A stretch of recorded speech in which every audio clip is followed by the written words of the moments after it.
Alright, time to get deep. What is humanity's ultimate goal? How do we make something of ourselves? The answer? We create. We create what makes our world better. We create what makes us feel accomplished. Architects create structures. I create videos. And Yui Bowl creates unwatchable shit. Now we ask, what is the goal of people who play video games? What is the pull of these virtual playgrounds? The answer? To blow the crap out of everything the developers have spent so much time creating. I'm sorry, did I say deep? By deep I meant asking your friends how deep into that building you can drive that explosive covered truck. Welcome to Red Faction Geurilla.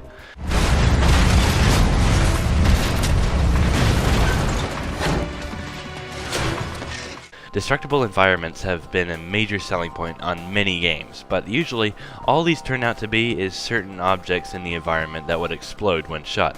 I'm certain I'm not the only one who does not consider explosive barrels to count as destructible environments. Red Faction Geurilla aims to prevent companies from saying this anymore by providing us with worlds and cities that can literally be leveled in every possible sense of the word.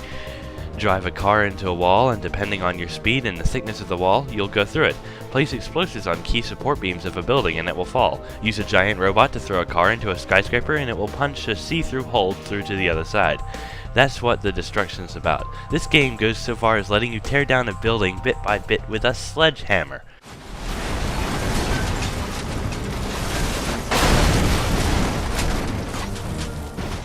Of course, the destructible environments wouldn't go very far without a good physics engine. I'm pleased to report that this one is one of the most visceral and believable engines since Source. Rubble scatters realistically and will bounce off the ground in vehicles if they would in the real world, even though the game is set on Mars. But can a game be good when all it lets you do is destroy everything? The answer is yes, but that point aside, there is more to this game. Red Faction is an open-world shooter with plenty of missions to do. Online multiplayer is also available with every bit of destructibility included, only here you have a tool that can rebuild things. The one game mode I got to try played like your typical point capture mode. To capture a base, you have to first tear it down with either explosives or your hammer, then bring out your reconstructor and watch the building reform itself under your control. There's a system of backpacks in multiplayer as well, each one giving the player a different ability. You could go with your classic jetpack that will float you in the air for a certain amount of time, another lets you run faster, and another provides you with a short thrust that will propel you through objects, buildings, even enemies.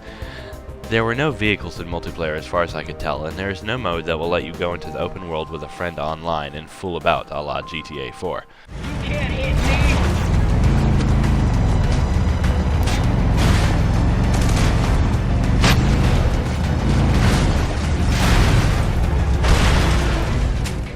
Most of the weapons are pretty standard. There's your typical machine gun and satchel charges, railguns, and the sledgehammer. There's also a sniper rifle that will shoot and see through walls to a point, which means that if you're getting sniped at, hiding behind anything other than the terrain won't do you much good. There's also a lightning gun and a grenade that creates a miniature black hole for players to play around with. Mama teach you how to shoot? Leave my mama out of this.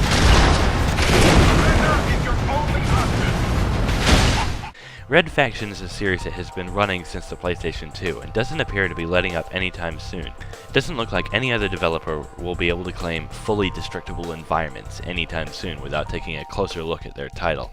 This latest iteration in the Red Faction series is made by the same folks that did the Saints Row series, and they seem to be good at creating some good times.